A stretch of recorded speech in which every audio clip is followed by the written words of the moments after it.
another reason I'm not going to be a long hauler aside from missing Memphis is that I'm going to buy another Toyota tomorrow. Oh, well, all right. Can I guess? Yeah, you can I'm guess. gonna guess a Supra. Yeah. All right, so we're just gonna ignore the fact that I'm incredibly sunburnt and exhausted right now, but you know, not out to win a beauty contest today. And 66 miles on the bike with my dad yesterday. That's what he wanted to do for his birthday. So I am exhausted in all sorts of ways. My legs are very sore, and my brain is a little fried, and my face is a little fried. That's cool. It's cool. I'm still in Birmingham today, and I'm about 0.25 miles away from Pull Apart. Well, here I am. Hold on a second, I just met the Jeremy. Jeremy is helping me out today. So there are a lot of people that are not pleased with me right now because they want the Supra, and I understand it. Okay, you guys. Someone got a little creative here, and that's okay. I'm going to probably ex-nay this whole situation. Actually, you guys, there's just like a lot of things going on though here, like wiring wise, that are just like a little sketchy. And it has like a lot of original parts. It has the original intercooler, but this is like, you guys know I've been looking for a turbo block for Project 88 for a pretty long time. And this thing was running up like pretty recently. So I'm thinking that it actually might have a good block. The body's in such good shape. I was originally gonna use this for parts. I was just like, no matter what, if it just has a good block and a transmission that's rebuildable, this thing is worth it, and I was not expecting it to be this freaking good. Check out the interior, you guys. No big deal, I've got extra sets of these. Look at though, this freaking perfect dash, no cracks. Targa top is intact. I mean, the seals definitely, this thing probably leaks. Oh, I don't know what this means. There's a little sticker here that says 222 is 3,000 miles. Is that 3,000 miles for the next oil change? Is that 3,000 miles on an engine rebuild? Or something else? 219.82 is the mileage on this thing. Look at freaking, I mean, Jesus Christ, let's check on it. It feels solid. We have hydraulic pressure in the clutch. This thing was driving recently. So, oh my goodness. Okay, there's a bunch of little hidden gems in here. And wait, let me see, does the cup holder, let's see. Oh my God, the cup holder's still there. What? Oh my God. Okay, well this I might have to put in vise. You know, sometimes you can tell. Okay, so someone actually probably came to Pull Apart to get a whole bunch of these little items, because these are obviously not the same interior. Oh my God, we have Targa holder. Oh my God, this is the same color as Project 88. And I'm missing these. Oh, and I have spare coils. Oh my God. So someone bought this and gave up. Someone bought this and tried. Spare tire. Oh, for those super people, they're gonna recognize this pipe. Pop quiz, what is this pipe for? Oh, you never see these. Oh, wow, okay. I'm gonna probably take this. This is the same interior color as Vice. There's so much of this interior that is beautiful and complete. I do think that this is gonna end up being a parts car for me, but a running driving parts car for me. You know, I've put so much into Vice at this point, my 89, and I'm really only missing a few things, and the interior color is the same. I would love to salvage her best parts for Vice, salvage the block maybe for 88, and then do something really cool with this. I mean, it's 3 Supras. I guess this is 4, but I don't own Fractal. Is 3 Supras excessive? 3 Supras might be excessive. It's not, people. Oh, what were they doing here? There's wires here. All right, well, We just sold it. I'm still thinking. I bought it, I'm sorry. I'm sorry, sir. See, I told you. See, that's why, see, hold. They held it for me. So now I've been yakking on for like, 11 minutes. So, the next time that I'm gonna cut, and you're gonna see this actually in my new shop. She has arrived. Oh my God. I forgot how beautiful she is. Oh my word. Oh my gosh, I am so stoked. Look who just showed up.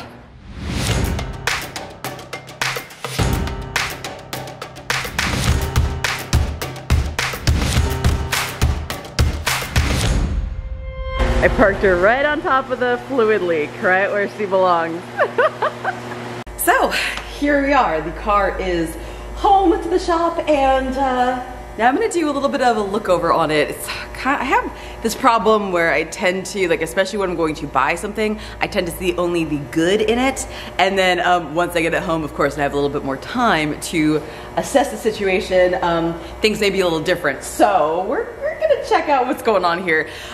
Just a quick look over, and I'm seeing someone definitely had hopes of doing something really cool to this project, but maybe just like didn't really have like the know-how or the skill. I'm not quite sure. I don't want to offend the previous owner if he or she watches this video. So, all right, let's take a deep dive in. Also, it is extremely hot today. We are still in our Texas heat wave. I think it's like 105, and so in order to film this, I shut off the fans.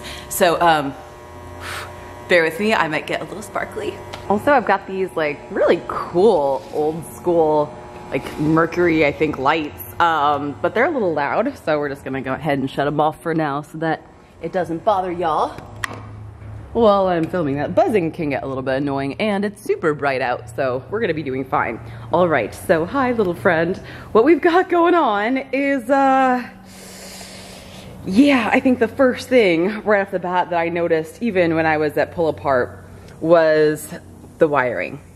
And then when I got a little deeper, I saw that, wow, someone actually cut out the frame, and it looks like they really wanted to, I think they were trying to relocate the battery maybe to the trunk. Although the trunk is stuck shut, so I'm gonna have to figure out how to open that up in a little bit. But look, you guys, this is where all the wires are. They're like down in the frame rail, and then they're coming out here. Like I really do see what the intention was, because look, everything has been shaved, nice and clean. Like someone really wanted to make this look good. Were they planning on putting the wires through there? Or through there? I don't know.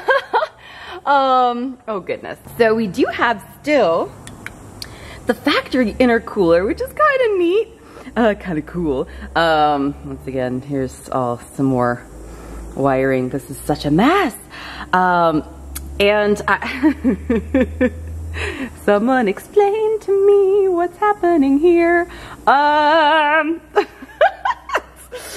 goodness. Nice airflow meter, I like that. Ooh, do we have a beefier sway bar, or is that just the factory one spray painted blue? Well, we'll find out. See, we do have a nice little turbocharger there. I had to pull the dipstick out, it was broken, but I just had to see if there's oil in it. There is oil in it, quite a bit. I'm not sure if this thing's actually gonna fire. Ooh, oh my God, timing belt replacement. The last time it was done in '94. At 71,000 miles. Oh, and look, they've got the valve cover bolts in there. That's not a good sign. We'll pull that off and just see what the timing belt looks like. Regardless though, the 7M is a non-interference engine. So even if that's broken, we don't care. Here's what I'm thinking though, you guys. This car was in the salvage yard, clearly not because of any body damage, right? And something that Danny and I have talked about in the past, like on a live stream, is like, man, tips for finding a car in a salvage yard, or, you know, if you're looking for an engine, I guess that is, which is kind of, sorry, the reason why I got you.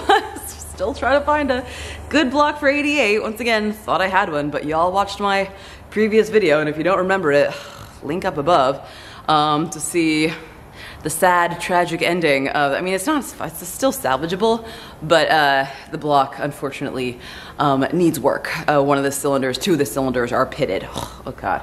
So here's the thing.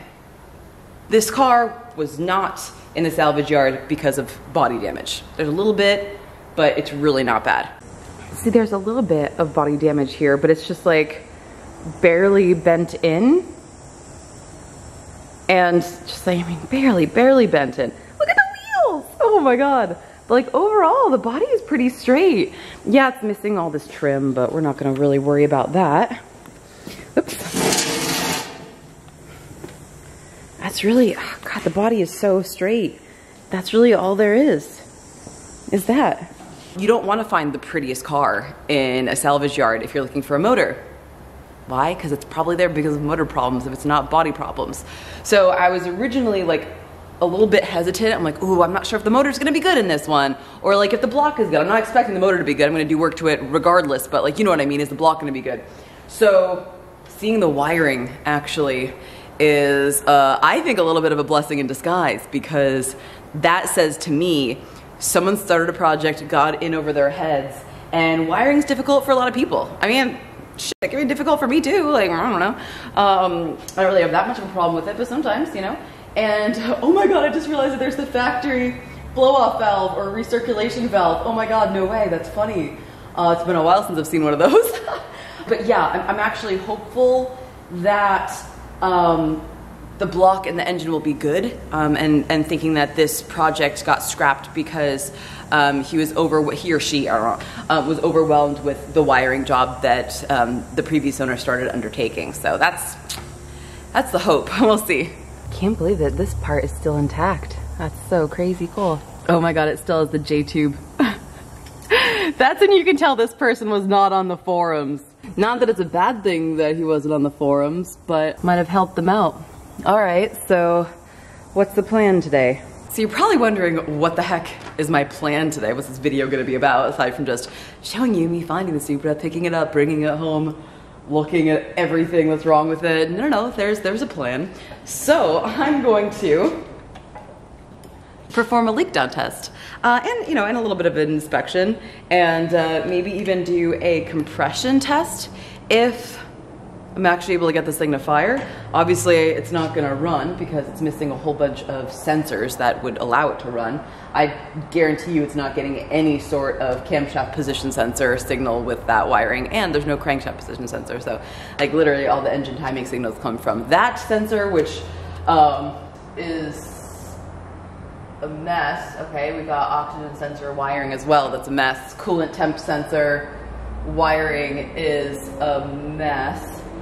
That's not the one for the gauge either. That's the one for the ECM. So yeah, this is just gonna be a little bit, this is gonna be just a little sleuthing. I'm gonna decide today if it is worth pulling this engine and maybe just attempting to drop it into 88 as it is. Just, we'll see. It'd be kind of cool if I could just like drive the thing around for a little bit before going all crazy and blueprinting it. So I'm gonna try to find what the failure point was on this thing. Why did it end up in the salvage yard? And hopefully, just at the very least, I'm hoping that it's only the wire harness is the issue. And maybe at the very most, it just needs a fresh timing belt on there. I don't know, but we'll see. Here goes.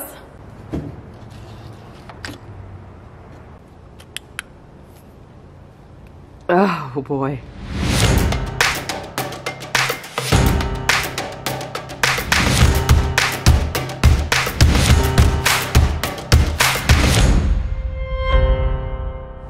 All right, so extremely typical.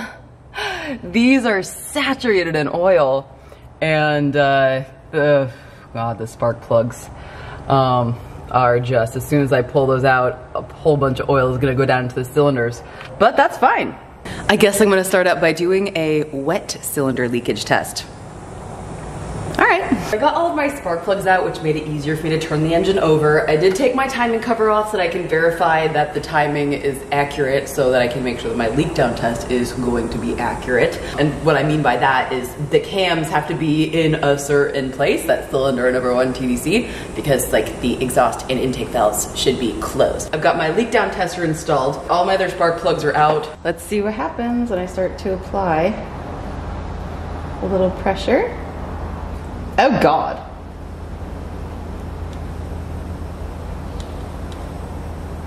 Well, I already hear it. That sucks.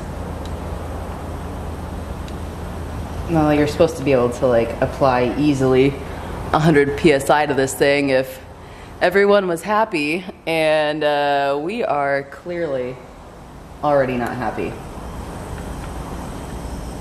Wow.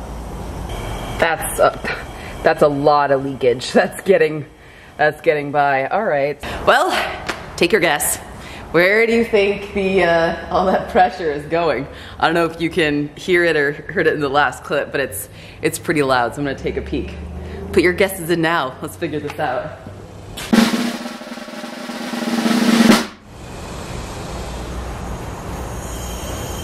Nah.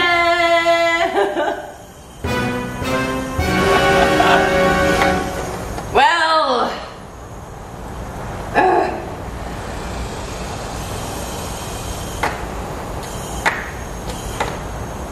There goes my good block idea. Oh man. Why? Why? I have 3 turbo blocks now, aside from the 89, that's obviously Vice's. I have 3. I'm gonna show you what I just saw. Listen.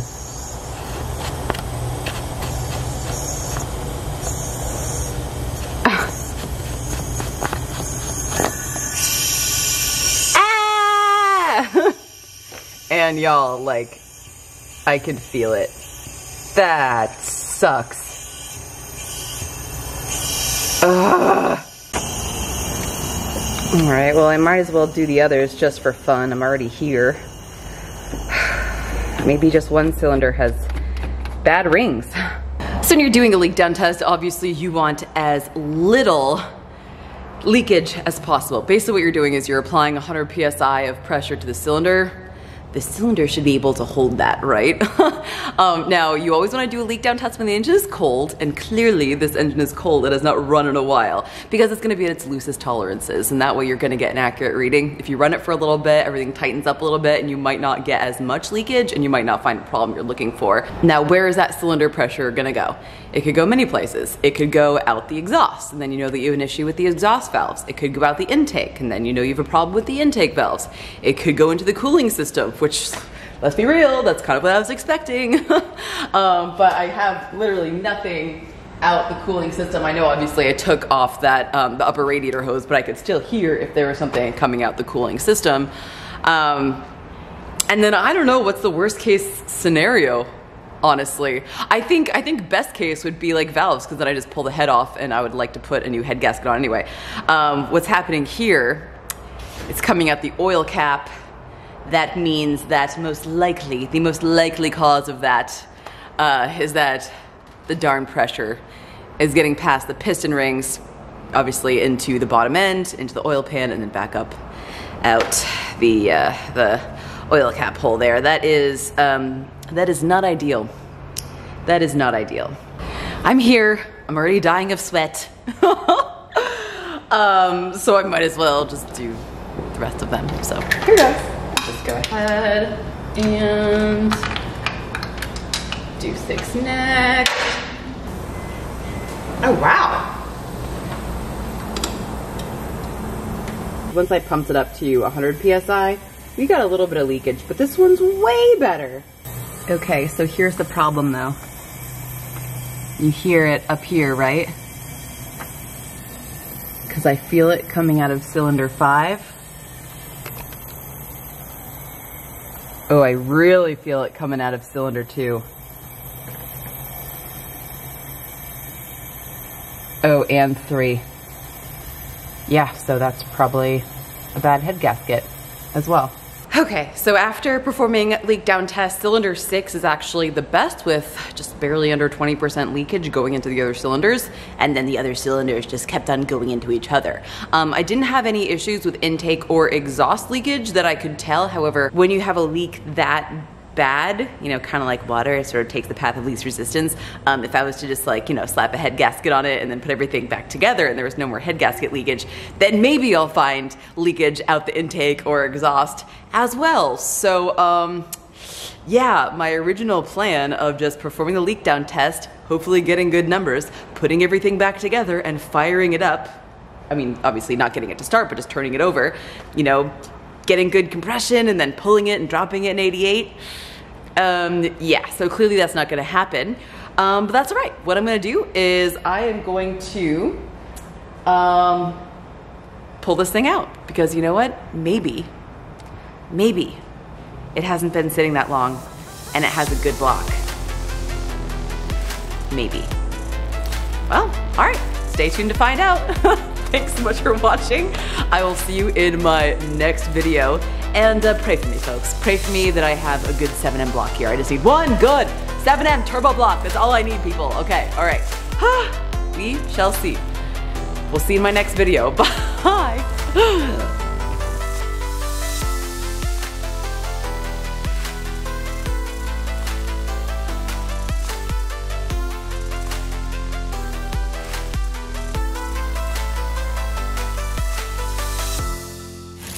Hi, Fern. Hi, sweetheart. Look, she has such human little eyes, doesn't she?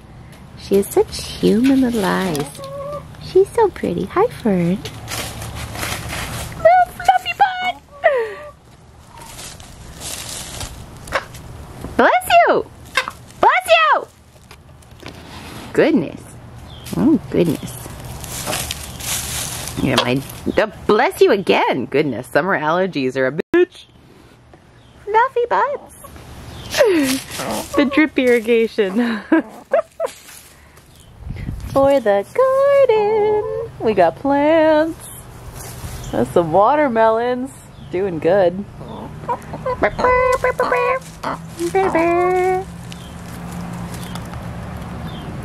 Eat the dirt.